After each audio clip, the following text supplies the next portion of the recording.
નમસ્કાર દર્શક મિત્રો, હું છું રૂપલ વણિચિયા. સંપૂર્ણ ન્યૂઝમાં આપનું સ્વાગત છે.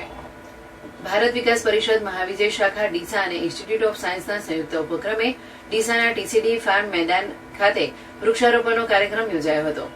ગુજરાત રાજ્ય વેરહાઉસિંગ નિગમના પૂર્વ ચેરમેન મગનભાઈ માળીના અધ્યક્ષસ્થાને ભારત વિકાસ પરિષદ મહાવિજય શાખા ડીસા અને ઇન્સ્ટિટ્યૂટ ઓફ સાયન્સ ઉપક્રમે ટીસીડી ફાર્મ મેદાન ખાતે વૃક્ષારોપણનો વિશેષ કાર્યક્રમ યોજાયો હતો, જેમાં ડીસા શહેર ભાજપ પ્રમુખ રમેશ દેલવાડિયા, પાલિકાના પૂર્વ ઉપપ્રમુખ નિલેશ ઠક્કર, મહાવિજય શાખાના પ્રમુખ દિનેશ ઠક્કર, મંત્રી પ્રવીણ સાધુ સહિત સદસ્યો અને ઇન્સ્ટિટ્યૂટ ઓફ સાયન્સના 40 ઉપરાંતના વિદ્યાર્થીઓ દ્વારા રોપા રોપવામાં આવ્યા હતા.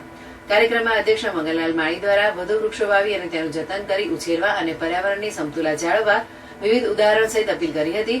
પ્રોજેક્ટ ચેરમેન રવિભાઈ અખાણી અને પ્રવીણભાઈ સાધુ મંત્રી દ્વારા એક પેડ માં કે નામ કાર્યક્રમ અંતર્ગત વધુમાં વધુ વૃક્ષો વાવી અને ભવિષ્યની પેઢીને સલામત અને સુખાકારી માટે લોક અભિયાન કરી જાગૃતતા કેળવાય તે અંગે જણાવ્યું હતું. કાર્યક્રમની આભાર વિધિ સુરેશભાઈ ઠક્કર દ્વારા કરવામાં આવી હતી.